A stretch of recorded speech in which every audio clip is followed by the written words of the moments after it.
domingo depois de Pentecostes. Trata-se do último domingo do ano litúrgico.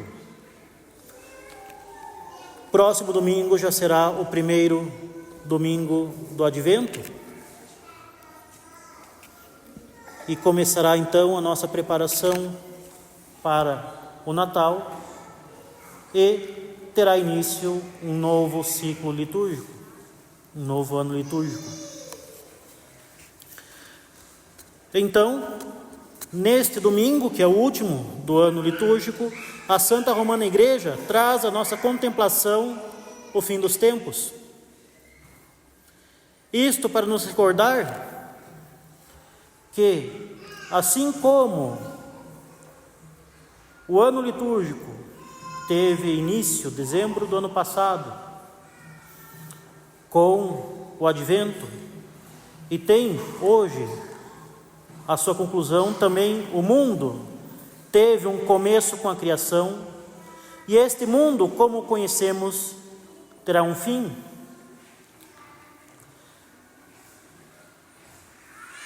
Da mesma forma que a nossa vida teve um início com o nosso nascimento e terá um fim com a nossa morte.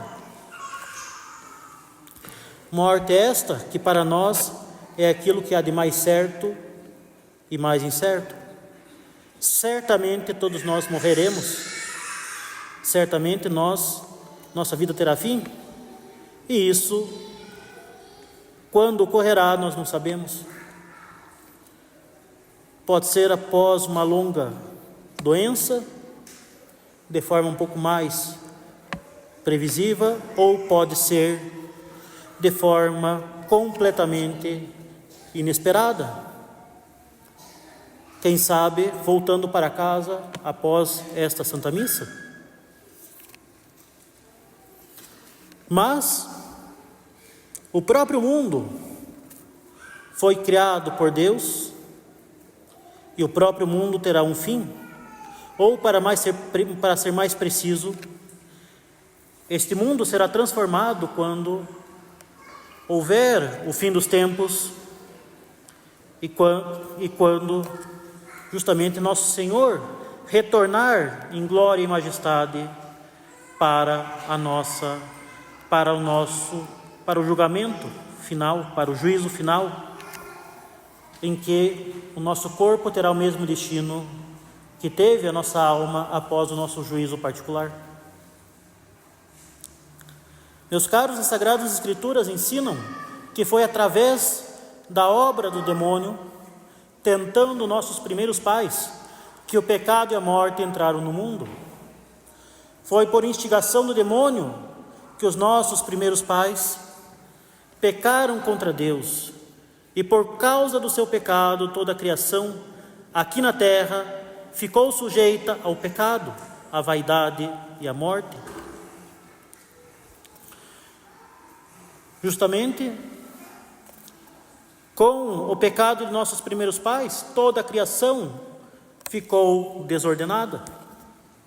Com o pecado dos nossos primeiros pais, a criação que foi estabelecida para ser imagem, espelho de Deus, espelho das suas perfeições, para que o homem retornasse a Ele, foi justamente corrompida e passou a ser utilizada pelo homem para fins desordenados, para buscar o próprio prazer, a própria vaidade, o próprio orgulho. E assim a missão redentora de nosso Senhor Jesus Cristo foi justamente destronar a morte e o seu poder. Veio Ele para destruir as obras do inimigo e restaurar todas as coisas da maneira que deveriam ser. Restaurar todas as coisas em Cristo, para que justamente tudo estivesse ordenado para Deus. Assim, meus caros, o homem no princípio não foi criado para o pecado e a morte, mas para a santidade e a imortalidade. Ele não foi criado para a escravidão e a tristeza, mas para a liberdade dos filhos de Deus e a felicidade do céu. Por isso, o Verbo divino, o Filho unigênito de Deus, se fez homem como nós. Para restaurar a natureza humana, ele assumiu totalmente essa natureza, tomando para si um corpo e uma alma. E assim assumiu as nossas dores, se fez a nós semelhante em tudo, exceto no pecado. Justamente pelo pecado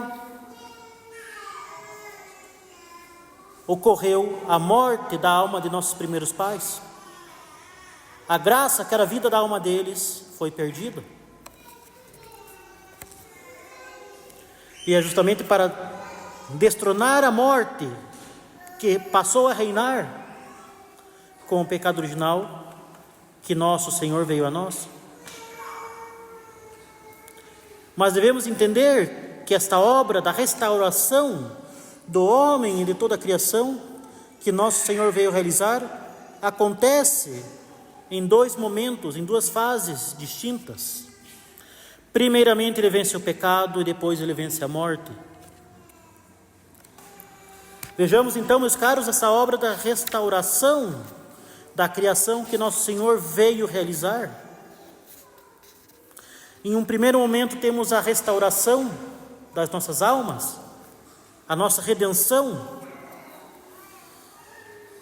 Nós temos todos, como todos os homens nascidos nesta terra,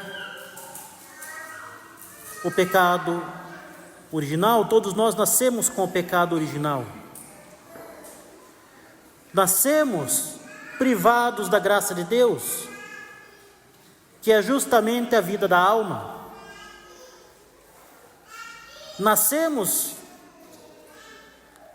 também privados daqueles dons que possuíam os nossos primeiros pais, Adão e Eva. Particularmente, nascemos privados do dom da imortalidade, que justamente trazia a devida harmonia para os corpos antes do pecado original. Afinal, o homem tem uma alma espiritual e imortal e um corpo material e corruptível, mortal. O corpo morre, o corpo se corrompe e morre, mas a alma permanece. A morte é uma verdadeira violência à própria natureza humana. A separação da alma do corpo é uma anormalidade, uma anomalia. Então vinha justamente o dom da imortalidade, antes do pecado original, restabelecer essa harmonia. Antes do pecado original, nossos primeiros pais permaneceriam um tempo no paraíso terrestre, fiéis a Deus, para então ingressarem, após este período probatório, na glória eterna do céu. Eles não foram criados para morrer, mas justamente a morte da alma deles fez com que eles perdessem essa união com Deus, perdessem a graça e perdessem então esses dons pré-eternaturais.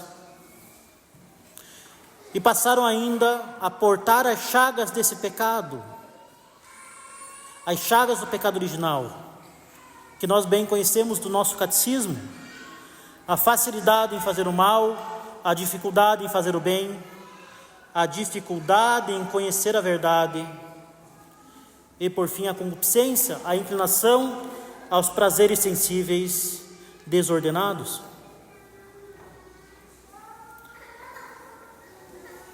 Portanto, sem a graça de Deus, não somente nós nascemos destinados à morte natural, como já nascemos mortos espiritualmente.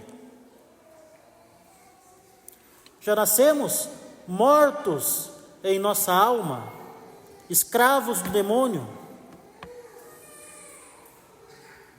inclinados ao pecado, aos pecados atuais. Nascemos inimigos de Deus, escravos do demônio e mortos espiritualmente. Mas nosso Senhor Jesus Cristo veio para restaurar as nossas almas de volta à vida. E Ele nos concede esta vida espiritual através do sacramento do batismo, que aplica em nós os méritos da sua santa cruz. A água derramada sobre o corpo com a fórmula batismal confere a graça de Deus que vivifica a alma. É nesse sacramento que recebemos a vida, através da própria vida, que é a graça de Deus. Nosso batismo, meus caros, é o nosso verdadeiro nascimento. Por isso mesmo, devemos todos conhecer bem, memorizar a data em que nós recebemos este nascimento espiritual. É muito bom e importante que nós saibamos qual foi a data do nosso batismo, para podermos celebrar todos os anos a memória desse dia, que é para nós muito mais importante do que foi o nosso nascimento natural. No batismo ocorre justamente a ressurreição da alma para a eternidade. Algo que, como diz Santo Agostinho, é muito maior do que foi a própria criação do universo.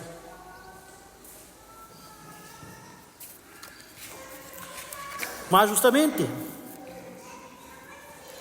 se a vida da nossa alma é restaurada, ainda assim permanecem as chagas do pecado original,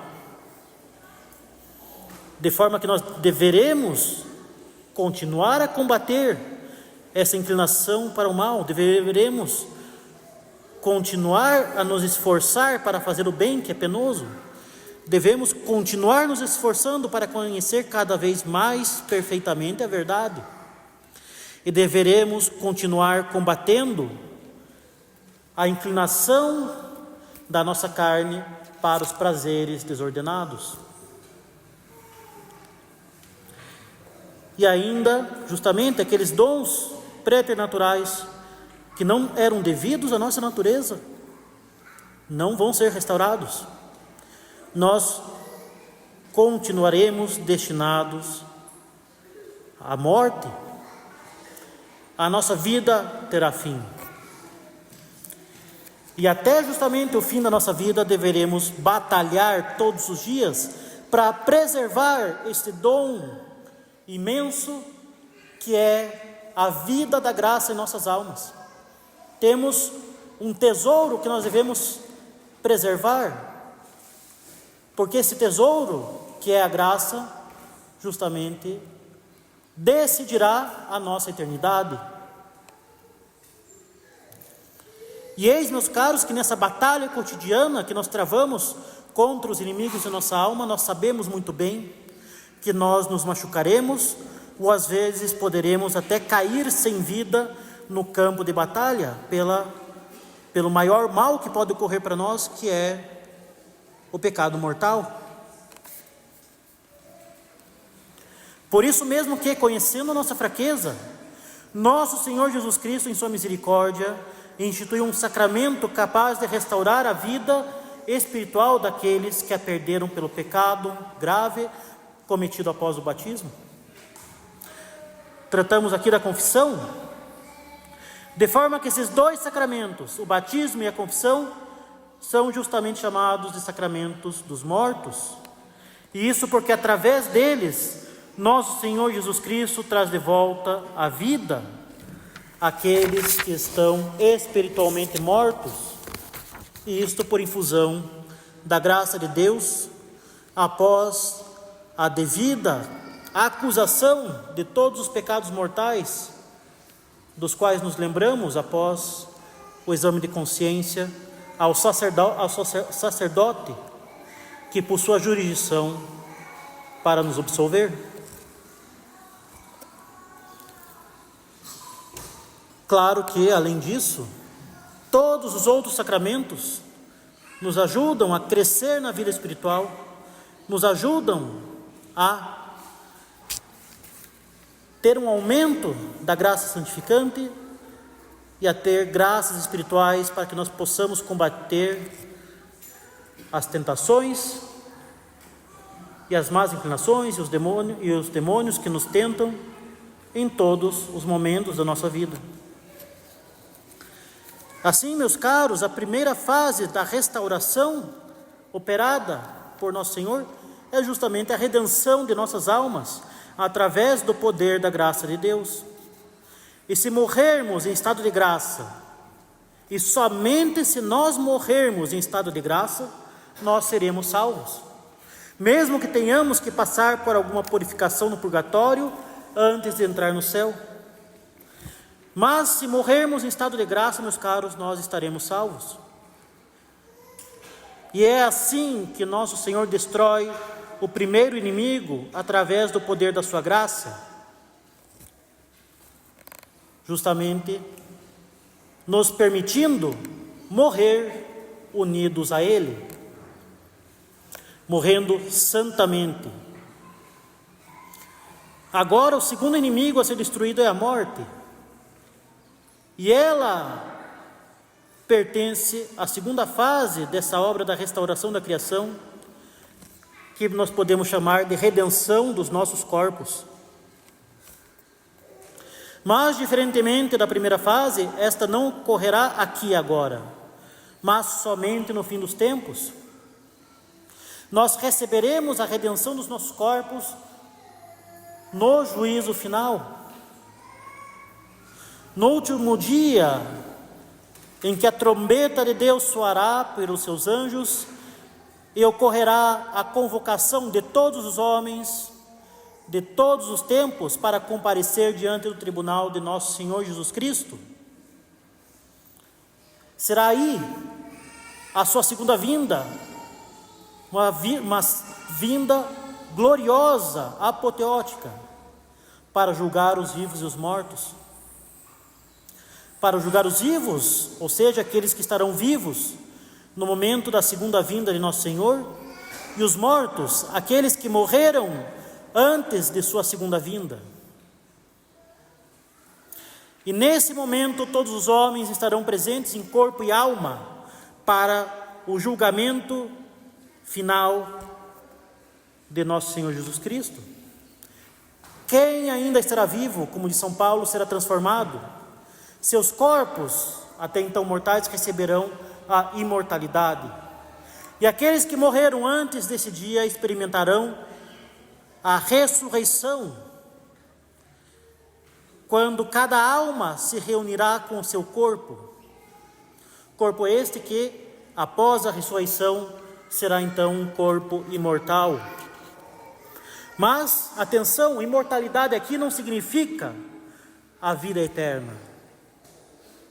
Significa sim que não haverá mais uma nova separação entre a alma e o corpo.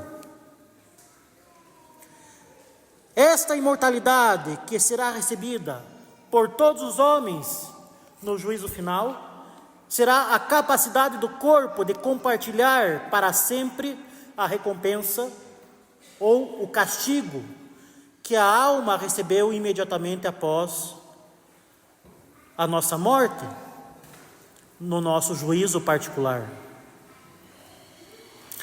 Se em nossa vida o nosso corpo e a nossa alma estiveram unidos para levar uma vida virtuosa, então o corpo e a alma se alegrarão juntos na recompensa da vida eterna.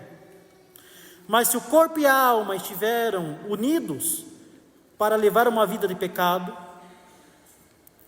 Então corpo e alma sofrerão juntos e para sempre os tormentos do inferno. Portanto, meus caros, nosso Senhor Jesus Cristo virá no último dia para julgar os vivos e os mortos e para dar a cada um de nós, segundo as nossas obras, a vida eterna ou a morte eterna. Como nós podemos ouvir simplesmente da continuação do Evangelho de hoje.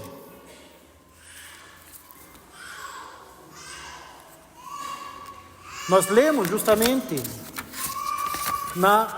nos capítulos seguintes, mais particularmente a partir do capítulo 31, sendo que os versículos do Evangelho de hoje são tirados do capítulo 24. Diz nosso Senhor: quando, pois, vier o Filho do Homem na sua majestade, e todos os anjos com ele, então se sentará sobre o trono de sua majestade. Todas as nações serão congregadas diante dele, e separará uns dos outros, como o pastor separa as ovelhas dos cabritos, e porá as ovelhas à sua direita e os cabritos à esquerda. Então o rei dirá aos que estiverem à sua direita: vinde, benditos de meu Pai, possuí o reino que vos está preparado desde a criação do mundo. Porque tive fome e destes-me de comer, tive sede e destes-me de beber, era peregrino e recolhestes-me, nu e me vestistes, enfermo e me visitastes, estava na prisão e fostes visitar-me. Em seguida dirá aos que estiverem à esquerda: apartai-vos de mim, malditos, para o fogo eterno, que foi preparado para o demônio e para os seus anjos. Porque tive fome e não me destes de comer, tive sede e não me destes de beber, era peregrino e não me recolhestes, estava nu e não me vestistes, enfermo e na prisão e não me visitastes. E esses irão para o suplício eterno, e os justos para a vida eterna. Cada um será julgado a partir de suas obras. Não basta ter a fé, não basta parecer bonzinho. É justamente necessário agir de acordo com a fé que se tem. É necessário justamente agir concretamente de acordo com a realidade sobrenatural. Não basta parecer, não basta de forma alguma se sentir bem, não basta sentir nenhum quentinho no coração. É necessário de fato agir de acordo com a nossa fé, seguindo a doutrina ensinada por nosso Senhor Jesus Cristo. É necessário justamente estar no seio da Santa Romana Igreja, que é a barca da salvação, e agir verdadeiramente como um filho de Deus. Nosso Senhor muito bem diz: quem me ama é aquele que guarda os meus mandamentos. Então, meus caros, onde nós achamos que estaremos neste dia? Estaremos à esquerda ou à direita de nosso Senhor Jesus Cristo? Que nós nos perguntemos concretamente: qual será o nosso destino final? Será o céu por toda a eternidade ou o inferno por toda a eternidade?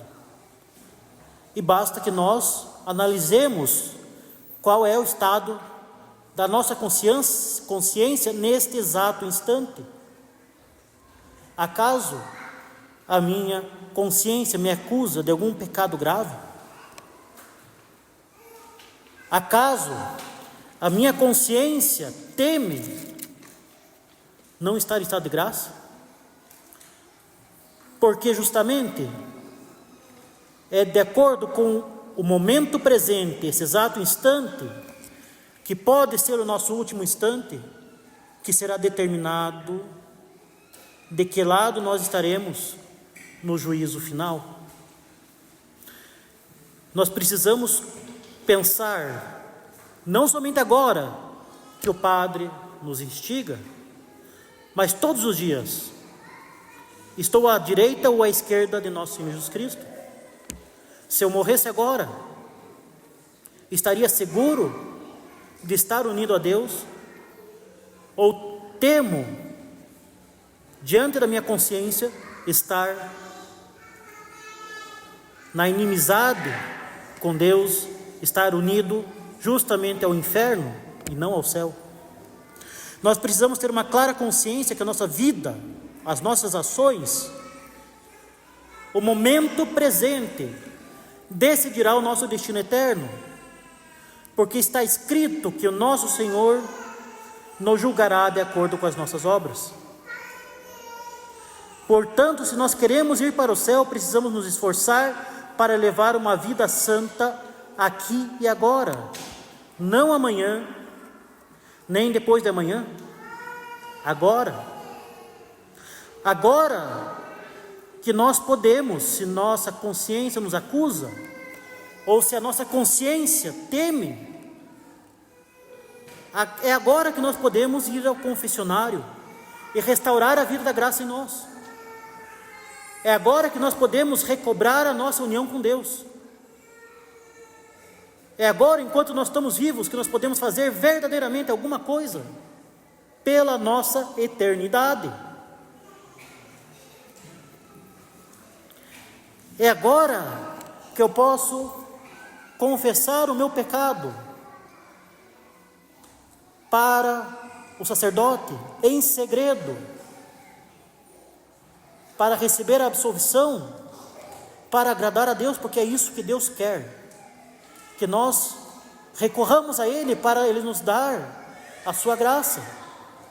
É para isso que Ele morreu na cruz, derramando todo o seu sangue, para que nós aproveitemos esse sangue. É o demônio que quer justamente, pelo nosso orgulho, por falsos raciocínios, nos afastar da confissão, por medos completamente infundados, por receios completamente absurdos. O que Deus quer é que nós recorramos a Ele, pelos sacramentos que Ele instituiu, o batismo e a confissão. É justamente o que o sacerdote foi ordenado para fazer, para ser ministro da graça de Deus. Justamente, Deus quer nos dar o perdão pelo sacerdócio católico. E é isso que deveria justamente ser o nosso interesse, pois antes, 1000 vezes antes, o desconforto mínimo e passageiro da confissão, que é mais psicológico e mais tentação do que real, do que a eternidade de sofrimentos no inferno, do que a vergonha de ressuscitar nos últimos tempos de forma deformada, humilhada, angustiada de ter perdido o maior bem. Nós bem sabemos do mal da procrastinação. O amanhã nunca chega. Nós temos que começar aqui e agora, enquanto nós temos chance, enquanto nós temos os meios, enquanto nós temos justamente a oportunidade de recorrer à misericórdia de Deus, porque somente aqueles que vivem na graça de Deus possuirão o reino dos céus. Para alcançarmos esta restauração do nosso corpo, precisamos passar pela restauração da nossa alma. Para podermos compartilhar um dia da glória de Deus, precisamos compartilhar da vida de Deus nesta vida, compartilhando a graça de Deus. Sem a graça não haverá glória para nós, mas se tivermos a graça nessa vida, teremos a glória na eternidade, e então a morte não mais existirá, e a obra da redenção será plenamente realizada em nós e em toda a criação. E toda a criação será então renovada, transformada. Haverá novos céus e uma nova terra. E é toda esta amplitude do projeto de restauração que Deus tem para este mundo e por meio da nossa restauração da alma e do corpo, pela redenção dos nossos pecados e pela nossa ressurreição para a vida eterna. Portanto, meus caros senhores, precisamos entender que a nossa eternidade depende da maneira como vivemos aqui e agora. Como diz o adágio, sic vita mors ita, sic vita mors ita, nós morreremos como nós vivemos. Pelas nossas ações cá na terra, nós estamos decidindo a nossa eternidade, nós estamos preparando a nossa eternidade. Meus caros, esta vida não é uma piada, meus caros, a nossa vida não é um jogo, não é um jogo que, se perdermos, recomeçamos. Nós devemos realmente nos perguntar: se eu morresse agora, morreria tranquilo? Se não, justamente temos aqui a possibilidade da confissão e da união sacramental com Nosso Senhor pela Sagrada Comunhão.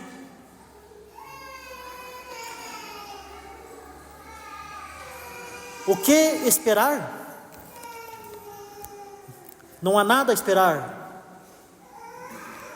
Quem espera, perde a oportunidade.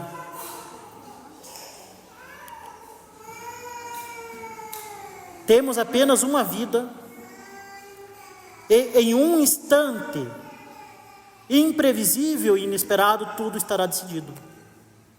Então é absolutamente necessário estarmos cientes da realidade concreta que é o nosso destino eterno. O pecado nos levará à morte eterna, mas a santidade nos levará à vida eterna. Então, meus caros, se nós queremos a salvação, precisamos nos decidir por ela e começar a trabalhar agora, nesse exato instante, em nossa conversão e santificação, porque nós devemos cooperar com Deus e permitir que Ele faça em nossas vidas a sua maravilhosa obra de restauração para substituir o pecado e a morte pela santidade e pela glória eterna. Louvado seja o nosso Senhor Jesus Cristo. Em nome do Pai, do Filho e do Espírito Santo. Amém.